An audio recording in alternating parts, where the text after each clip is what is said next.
Namo Tassa Bhagavato Arahato Sama Sambuddhassa. Namo Tassa Bhagavato Arahato Sama Sambuddhassa. Namo Tassa Bhagavato Arahato Sama Sambuddhassa.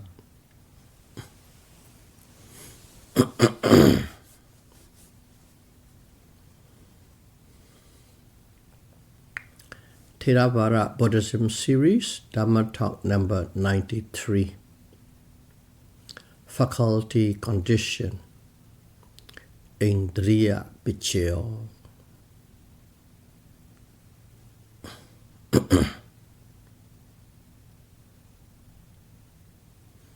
Indriya Paccayo is faculty condition.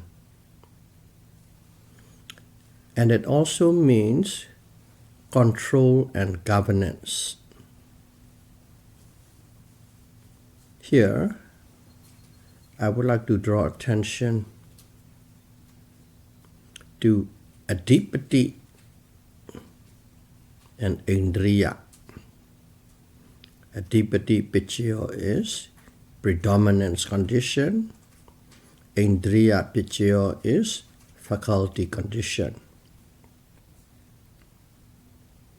Because adipati also leads and governs the associated mental factors and materialities. So is the faculty condition.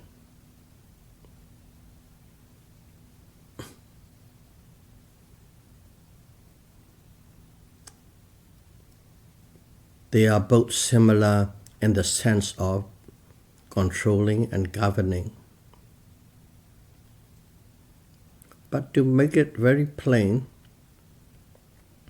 adipati is like a headmaster, and indriya is like a teacher in a school. The headmaster controls every aspect of the whole school.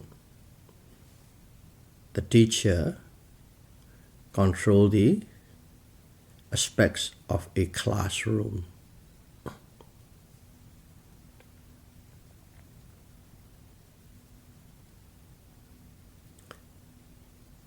There are three kinds of faculty condition.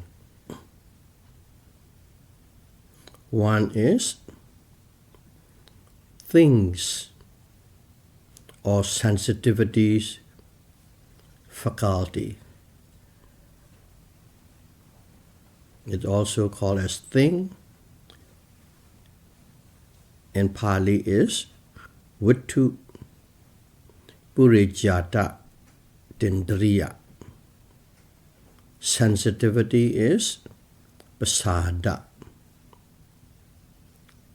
They are both one and the same, two different names conveying different kind of meaning.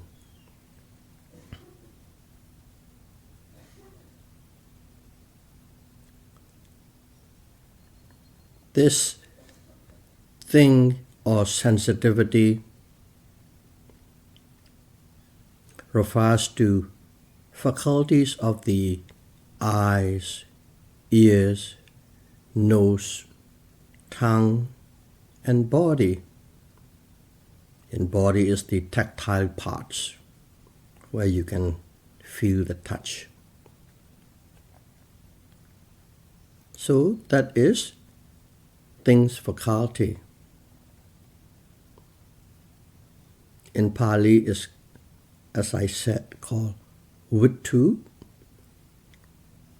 purijata indriya. Vittu means a things to depend on. A thing, a substance to depend on. Puri is preceding. Jata is becoming or arising. and Indriya is control and governance. So, if you put all the meanings together, it is a thing to rely upon for the future products to arise. A thing to rely upon for future products to arise. That is, thing or sensitivities, faculty. So, as it has 5 bases: eye, ear, nose, tongue, and body. We'll take that eye faculty and discuss a little deeper. Eye faculty relates and control by preceding the wholesome and unwholesome eye consciousness elements resulting from the past life karma and 7 universal mental states by faculty, condition. So what it means is eye faculty is actually the retina in the eye. It's a materiality. And it controls. How does it control? Because eye faculty is already there before a consciousness and mental factors arising. Eye faculty is something that wholesome consciousness or unwholesome consciousness depend to arise upon. And this wholesome and unwholesome consciousness are the product of the past life karma. And also, we already know whenever a consciousness arises, 7 universal mental factors arises together with it. Any kind of consciousness, these 7 are always there together.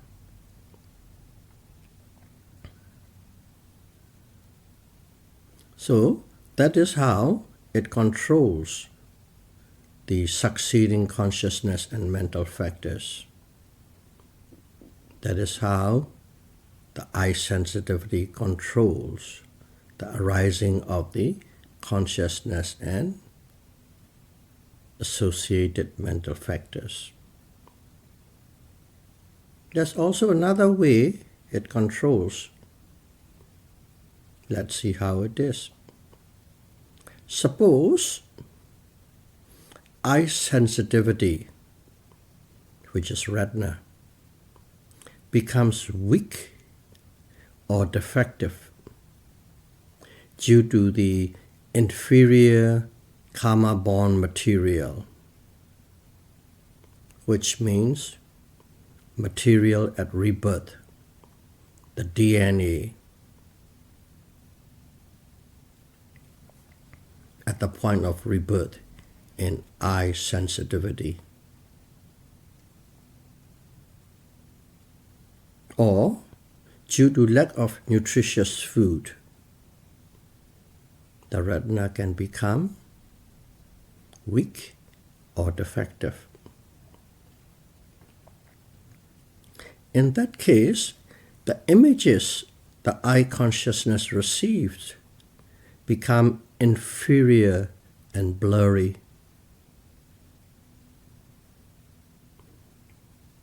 seeing a higher degree of icky and ill-defined defective vision is due to unwholesome karma of the past life. So here again too, that is how eye sensitivity or retina controls, governs, or conditions the succeeding consciousness that is arising.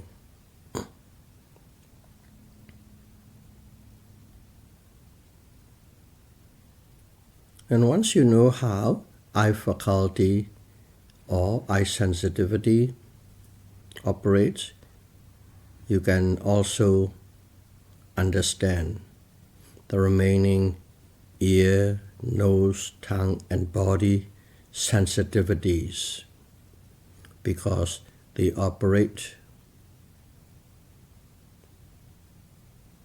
under the similar processes.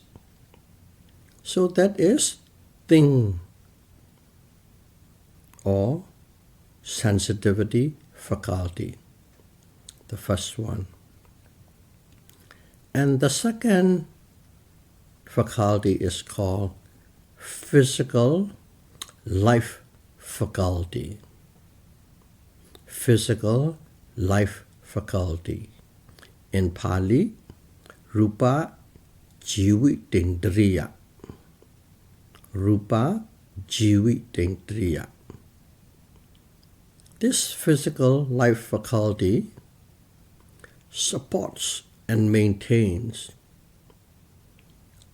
the life of 9 karma-born materials of the body. To explain a little further, when rebirth took place, Patichande moment, there exists 3 sets of 10 kalapas. Kalapa means, let's call it the base units. Materiality and mentality at birth. Base units. That's kalapa. There's 10, in other words, 10 different qualities. And one of the 10 is physical life faculty. Another one is one of the sensitivities. If it is in the eye, it's eye sensitivity. If it is in the ear, ear sensitivity. So there are 2, and the remaining 8 base unit materials. They are called 10 kalapas. I loosely translate it as 10 base units at rebirth. That is number 2. The third faculty is the immaterial faculty. Immaterial. Immaterial means basically mental or nama. But the Buddha used the word immaterial just to distinguish from material and immaterial, I think. The immaterial faculty consists of 8 controlling mental states. They are all mental, 8 different kinds. And they are, the first one is mental life force. Nama Jivitindriya. Nama Jivitindriya. Second, consciousness. Vijnana. Third, feeling. Vedana. The fourth is faith. Saddha. Fifth, effort. Vriya. Sixth, mindfulness. Sati. 7, one-pointedness, samadhi. And the 8 is wisdom, pinya. These 8 mental qualities are called immaterial faculty. And these 8 relate and governs. They relate, they govern, they control the 89 consciousness, 52 mental factors, and they are associated mind-made materials and karma-born or rebirth material.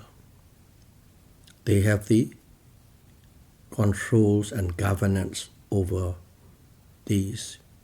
Basically, all 89 consciousness and all 52 Cetasika mental factors. And anything, any mind-made material associated with them, and the material at birth.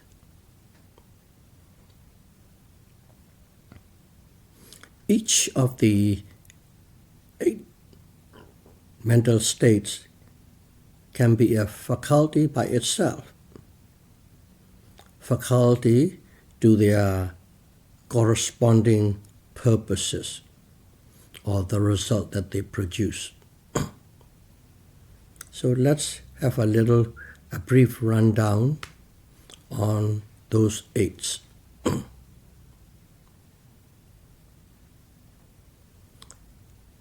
Immaterial life force, Nama Indriya, immaterial life force. It maintains and develops mental life and associates Dharma. Life has 2 departments. One is the physical life force. Another one is the mental life force. This one is the mental life force.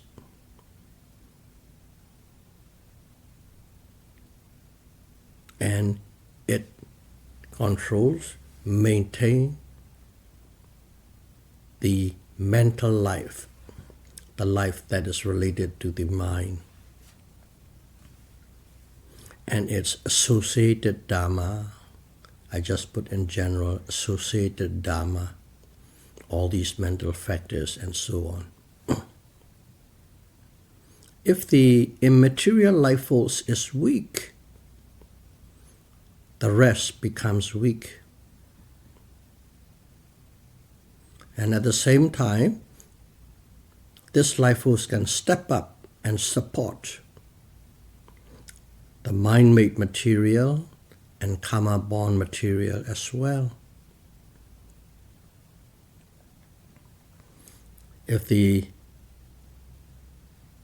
mental life force is strong, all these mind-made materials are active and sharp and quick. Karma-born material operates at their peak function.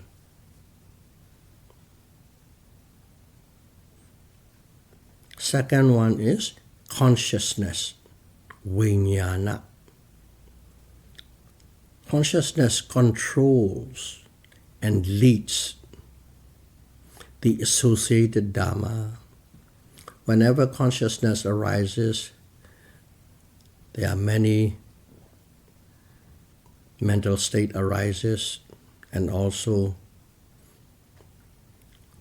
the Cetasika.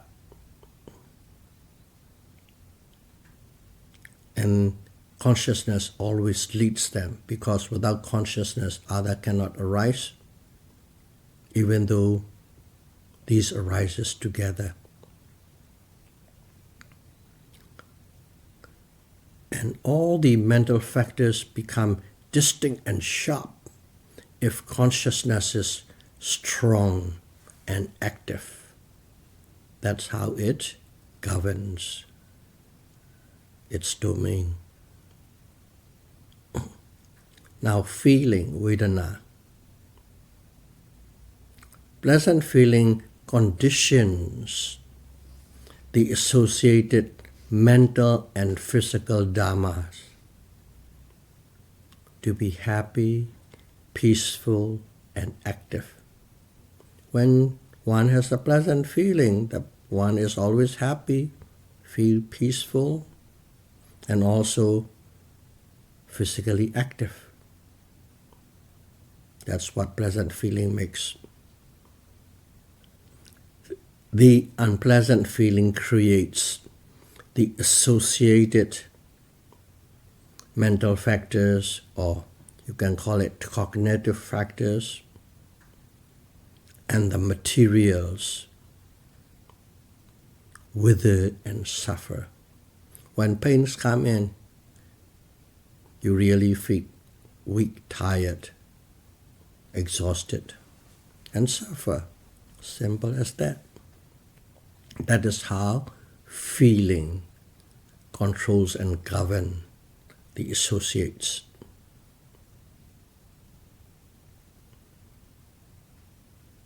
The fourth one is saddha, faith and confidence. Verifiable faith and confidence. Saddha gives rise to robust, active, joyful mental states and body. If you have a strong saddha, that person is just happy and doing things. Let's say a person who is doing charity works, smiling, talking, and doing actively all things that need to be done, both the body and the mind. That is what faith does, saddha. Next one is industriousness, or vriya. Simple translation is effort. You can call it industrious. So industrious people, they always lead, cheer, and encourage others. Not only for themselves, they really motivate the people around.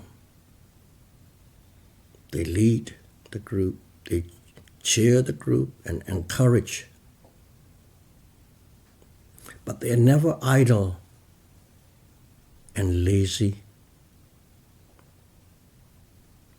This vriya organizes the associated mental states to be robust. When there's a effort, all other mental states become robust. And then the next one is mindfulness, sati. Sati detects wholesome actions to occur in one's life. Whenever one is truly mindful, one knows right from wrong, one knows what it's going to do or to say or even thinking. And automatically that aligns one's with wholesomeness. That's what it means. It takes wholesome actions to occur in one's life. It promotes remembering well, doubtless, and the body behavior of a mindful person is sharp, quick, and precise, because there is no doubt.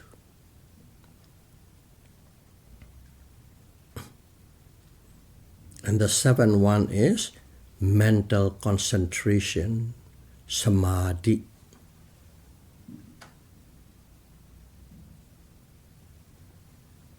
Mental concentration is the ability to grasp an object at the present well. If there's something in front of you, you can really grasp and engage with it very well.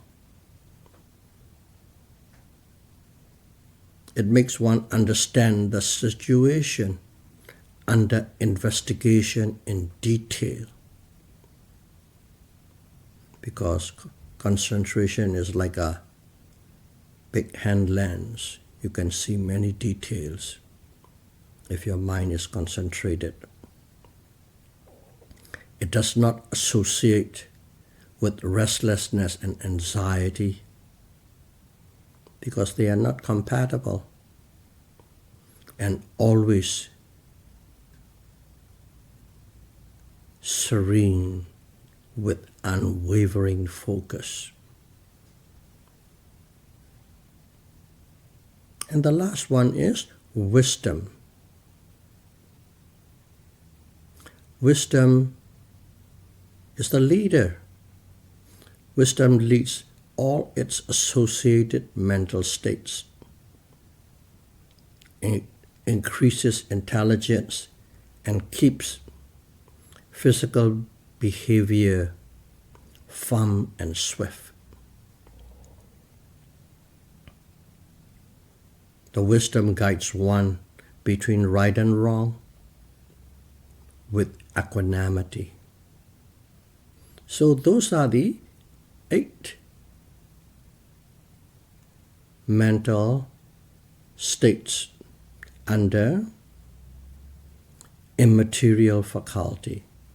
But each of them acts as a faculty for a certain purpose, and they also work together.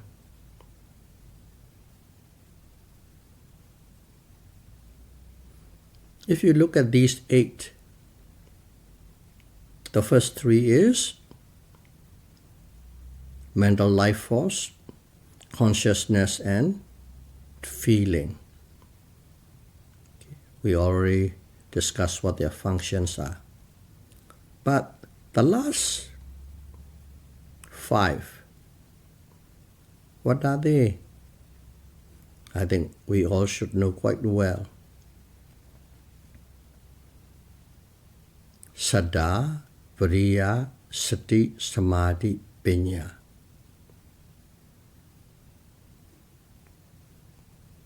Faith, effort, mindfulness, concentration, and wisdom. Right from day one, when we start practicing mindfulness insight meditation, what are we doing? We are developing these 5 controlling mental faculties, Pincha Indriya. So we are quite familiar with it, and now we know how those 5s come out or where from.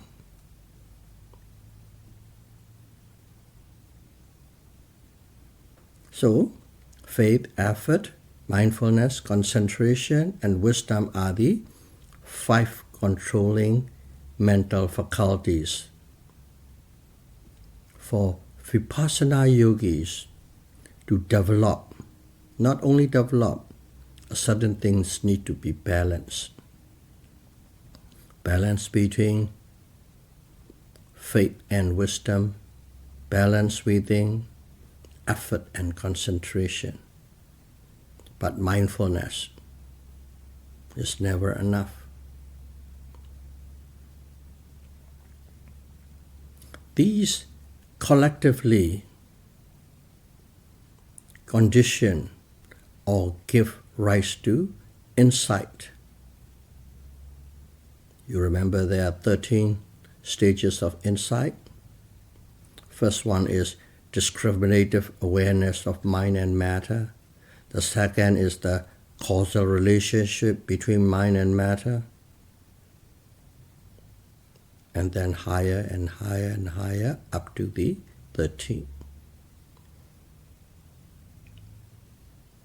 The insight into the impermanence, suffering, and non-self nature of the physical and mental phenomena erases the wrong view of personality, individuality, self, or soul. At the first path attainment, and then the yogi becomes the stream winner, the first noble person.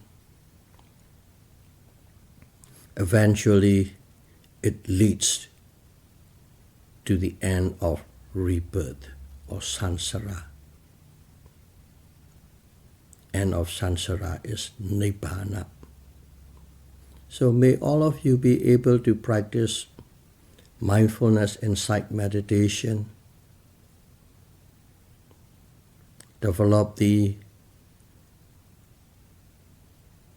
5 controlling mental factors. But now you know more detail. There are 3 types of faculty condition, controlling condition. Use them as you see fit. Think faculty, material life faculty, and immaterial faculty. They are all directly applicable to Vipassana practice. May all of you be able to utilize these 2 appropriately and attain insight into the true nature of mind and matter as soon as possible. Sadhu, sadhu, sadhu. Thank you very much.